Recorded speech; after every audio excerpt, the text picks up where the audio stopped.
Hola and welcome to a new episode of the Roofless Dog and Pony Show, episode 59. My name is Julio Panicello. I am the Dream Alchemist at Roofless Painters, a free-range art school and gallery for creative nomads of all stripes. And in each episode, we feature the theme of our next painting collection, so you can learn what we will be painting and also find out the reason why as well. So we talk a little bit about concept and style. We discuss the origin of the painting theme and its contemporary context, and we explore different possibilities for visual representation on our work. We use images of paintings throughout art history as inspiration, citing stylistic and historical references. All episodes can be found as video on Instagram and on our YouTube channel, 59 of them. And also you can find them all as podcasts on any podcast platform. You just have to type the Roofless Dog and Pony Show on Spotify, Google Podcast, Amazon Music, and boop, you'll be able to fall asleep listening to all this nonsense, which we recommend. Also, in many ways, our episodes are like our paintings, messy, unpredictable, and unvarnished. So you just don't know what's going to happen and what we are going to say. You're welcome to contact us with any questions or any comments or any information that you may want to provide that you think is going to make the episode much better. And so let's just go right ahead. There is a lot that has happened this week, and the culmination of a very explosive week was the decision yesterday,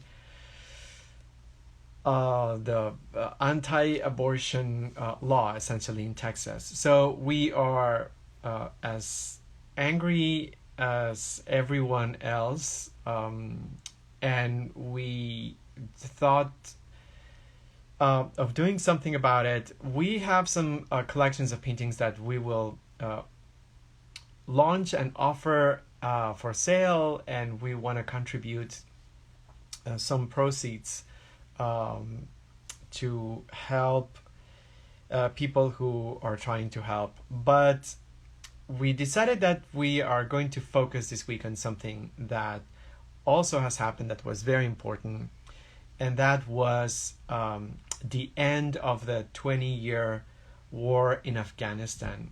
And we have been aware, obviously, of what's going on, and we created a painting collection called Afghan Hounds, and things have escalated or de-escalated or whatever so fast and so quickly that we didn't even know what was going to happen when we did the Afghan Hounds.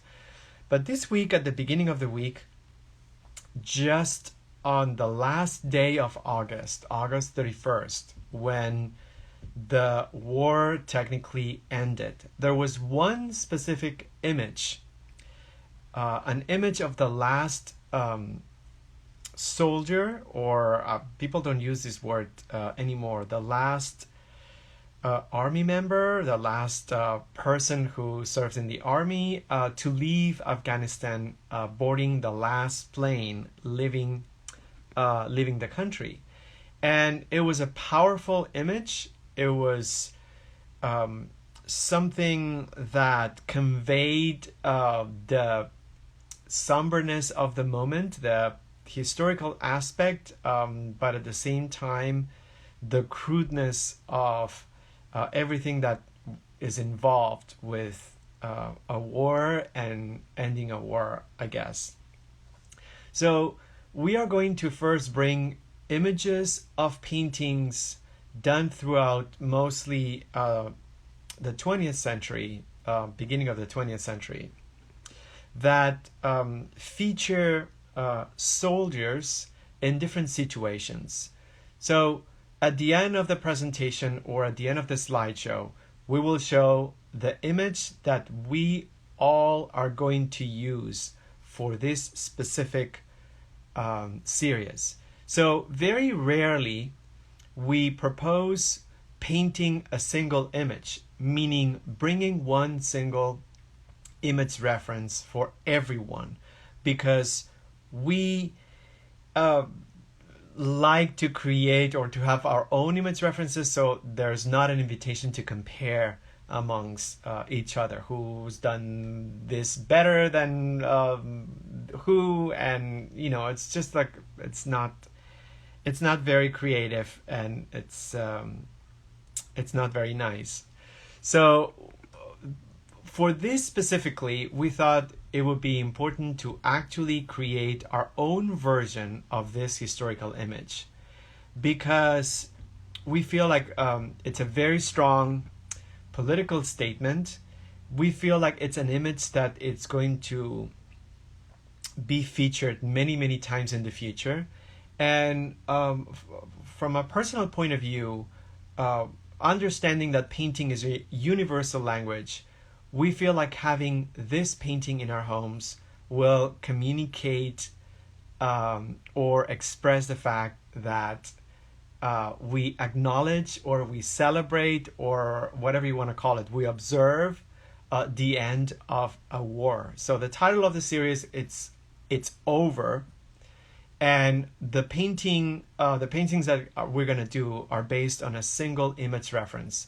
The photograph taken at night of the last soldier who left Afghanistan on August 31st, I'm assuming before midnight, and an image that marks the end of the 20-year war. So I'm going to start with some Marc Chagall paintings. And Marc Chagall, we all know him for this whimsical and enchanting images, dreamlike, very fairy tale-like. But he did feature wounded soldiers in his paintings in several occasions. And these are paintings that are not so well known. And they depict images or they depict soldiers from the Second World War. The First World War, in very dramatic and tragic situations. So there's something about the images that we like, and we're going to try to articulate or convey a message that's anchored in the human aspect of a tragic moment, rather than glorifying anything or anyone, because I feel like it's important to understand the significance of this historical event, and we can do so as artists in a way that really becomes universal. So this is a painting that he did in 1914 on the stretcher, wounded soldier. Very plain. It's not using the Chagall palette, if you want to call it like that. It's just essentially monochromatic, but it depicts a very specific moment in a war. A wounded person, someone who is vulnerable, who is lonely, who is isolated, who is unable to do anything.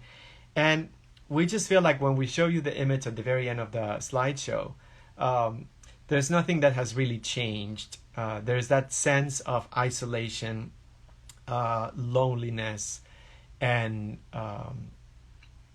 sadness. So we're just going to go to another image from Chagall as well. This one has more like his palette, but at the same time it's not super pigmented, if that's a term that we use. This was also painted in 1914. Lyozna near Vitebsk in Belarus. And it's also titled Wounded Soldier. Different scenario and certainly different context. The painting is a little bit larger, so it's also a very interesting composition. We talk about the line of beauty a lot, this curvature that changes direction, and we feel like aesthetically there's something really beautiful. Conceptually, obviously, this is a very grim image of a wounded soldier, but merging the language of painting and explaining or telling a story that is personal can happen and can be powerful. And we think this image is really powerful. We wish we knew more about the group of people behind my video or my screen. There's a group of people there that are holding another wounded soldier because he's about to fall down. So yeah, very, very interesting composition and image. And finally, we have another Matisse that we're gonna show you, I think, from the same time. Another Chagall, Marc Chagall. And I mentioned Matisse because this feels very Matissean. This is it's titled Soldiers with Bread, and it's dated 1915, 1 year later than the previous paintings. These are not wounded soldiers, but Chagall portrayed these figures in a very let's see what kind of like word I can use. Vulnerable, very vulnerable position or situation or errand. They're not. That's why we love this image. They're not holding guns. They're not carrying weapons. They're not ready to engage in a fight. They are carrying bread under their arms. It's just the most vulnerable, not the most vulnerable, but it's an image that we wouldn't necessarily associate with war. And that's precisely the point of artists that have been impacted or affected by war, and they wanted to portray or represent or translate the true reality of this human drama. And they did it in ways that they did not glorify anything. So we love that, and I think this image also kind of like expresses this idea of sadness and ending.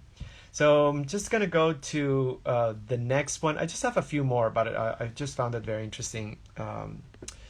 So this image right here, it's by an artist named Nico, an artist from Georgia in Europe, Nico Pirosmani. He was a naive artist that wasn't very well known when he was alive, but he's very famous in Georgia. And it's titled Wounded Soldier again.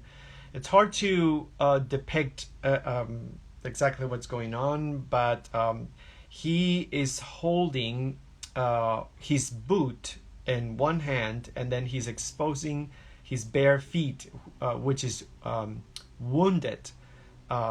So there's something also very powerful about this monolithic, rigid,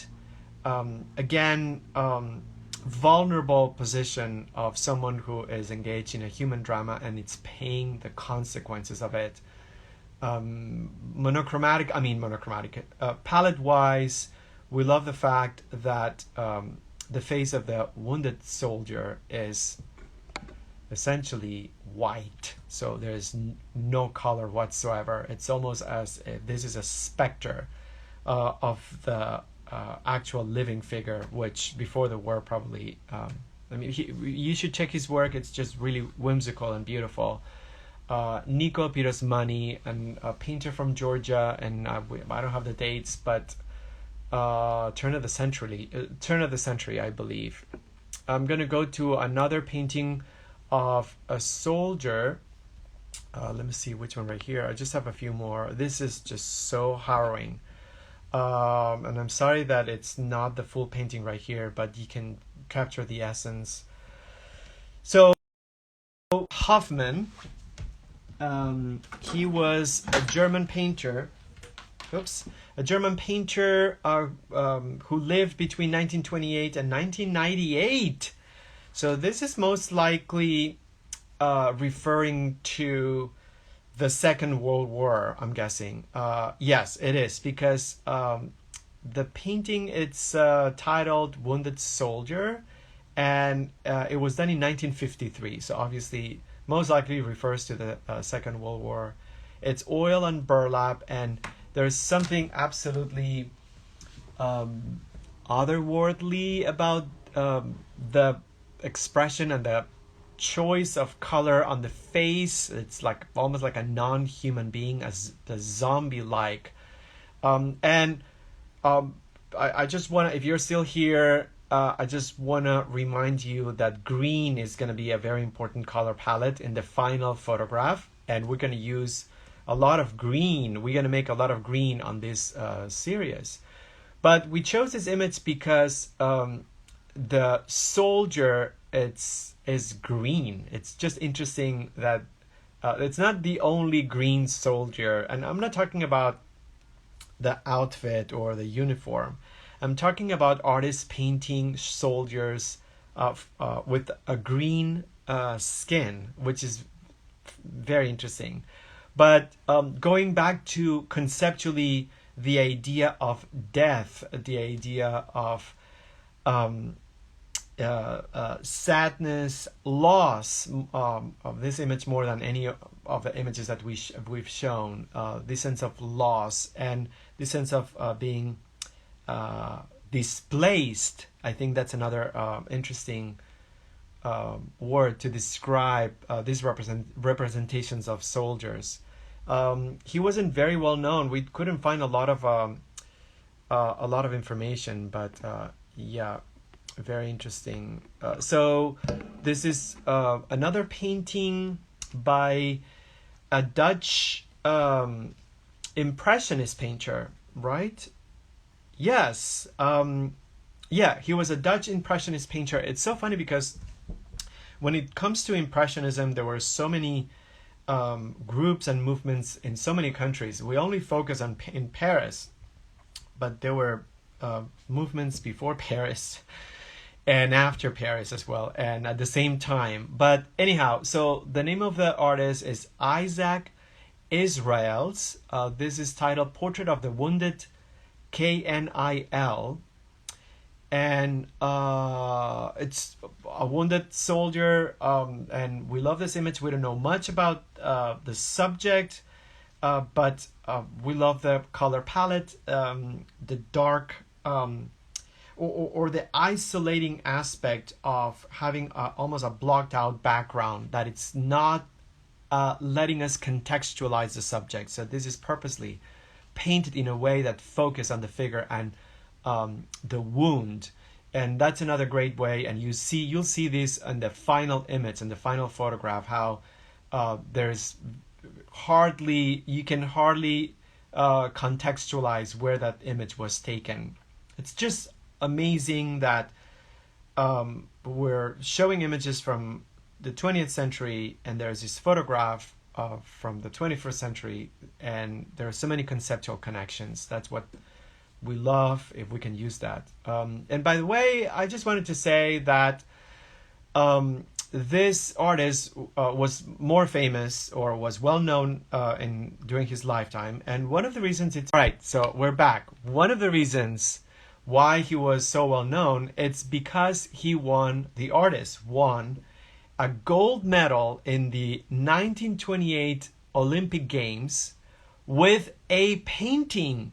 And we forgot to remind everyone and remind ourselves that at some point in modern Olympic Games, painting was something that was part of the whole celebration. Painting, I think poetry, sculpture, and I forgot which other arts. But there are several famous or not so famous artists who won gold, bronze, or silver medals for paintings. And this is not the gold medal or the painting that received the gold medal. But again, Isaac Israels was famous among many things for the fact that he won a gold medal in painting in 1928, in the 1928 games. And what the heck? I mean, why can't we have this back? I don't understand why they took it away. It'd be so wonderful to have people compete for ice skating and then have a bunch of paintings from different countries and sort of like do a juried show and see who wins the gold medal in painting. The world is tragic because the world is becoming boring. That's why it's so tragic. But I'm going on a tangent right now, and I am going to show you the final two images before the photograph. This is another image that we found and we chose because it's green. And it's not a very well-known artist. The name is Byron. His name is Byron Leslie Burford Jr. He was American, 1920 to 2011. And this is titled Soldier, 1966. And it has a very abstract background with blues and reds, but then the entire figure is done monochromatically. There's a transparency and ethereal aspect on the figure that makes it almost ghost-like. And because of that, it sort of like brings back this conceptual idea of non-present, this idea of non-physical, this idea of having your own humanity removed from your own body in order to do this. So conceptually very significant that the artist chose green, and it's painted in a way that doesn't have a lot of contrast, for example. There's not a lot of intensity. There's not a lot of pigmentation. This green is washed out. Very, very much an inspiration for our series. And we are going to end, before the final photograph, we're going to end the slideshow with a famous Rembrandt painting. This was titled Old Soldier, 1630. So we just jump back from the 20th century to the 17th century. And yeah, it's a Rembrandt that it's in St. Petersburg. The Hermitage. I think it's in the Hermitage. I feel I've seen this painting before somewhere in the world, but I doubt the Hermitage is loaning any paintings to anyone. Anyhow, regardless, we've seen this image before, and it's also conceptually significant and stylistically significant because it has a really dark palette, very neutral, very somber, very much not glorifying any symbolism or any nationalistic idea behind the uniform. And it just features like an old person. It just conveys the idea that this never ends, almost. That, you know, it's not just like a certain demographic that has gone through it or that will go through it, but it's something that it's innate to the human condition, if we would say. This idea of like fighting a war on behalf of a country for whatever nonsensical reason, I guess. I don't know.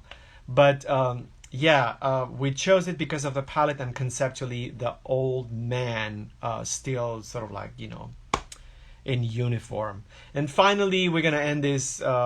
Today was a little bit longer, but we're going to end this with the actual image that we are going to use. So this week, again, in a format that we rarely do, we are going to propose the exact same image as inspiration for everyone joining us tomorrow or this week. It's going to be the photograph of the last soldier who boarded the last plane leaving Afghanistan before midnight on August 31st of this year, Major General Chris Donahue, the last American to board the final U.S. military flight out of Afghanistan. We chose this image not because we're trying to glorify anything, not because we're trying to be political. There are so many pressing issues, especially what's going on in Texas right now, that are just terrible. And I think we should do something about it as artists, and we'll think of how we can do something about it. But I personally want to have a painting of this image, so anyone who comes to my home realizes that of all the stories, of all the images, of all the drama, of all the tragedy, I chose to paint the moment that represents the end of the war. So for me, this is what this means, and that's why we sort of like are proposing this, because it's going to be an image that's going to be featured in perhaps future wars, who knows. And we also feel like, we'll also see this image painted in the next few months and years. I believe other artists will use this image to create artwork and say something or tell a story about this. But for us, it's a way to pay homage to ending a war, which is always good. All right, so thanks for watching this presentation. You guys are incredible and amazing. We had to postpone because we had important errands in the morning, but please watch the video if you're just joining us right now, or you just joined in. And please also join us tomorrow. Even if conceptually you don't feel like this is something that speaks to you, it could be an excellent way of doing a green study and talking about composition and going from the daguerreotypes from last week into a contemporary photograph that also features a figure. So figure painting, green study, there are a lot of like static elements that we can talk about, and then conceptually it's sort of like marking the end of the longest war that this country has ever been engaged with, which is in itself so terrible. But thank you. Join us tomorrow. And we can wait. $20, 3 hours, 2 hours painting. And the work looks amazing. And you should join us because you're going to learn a lot. And we're going to talk a lot about other paintings throughout art history that connect conceptually with this. So nothing has changed, and the world's getting more boring, I guess. That would be one of the last summarizing sentences. Bye.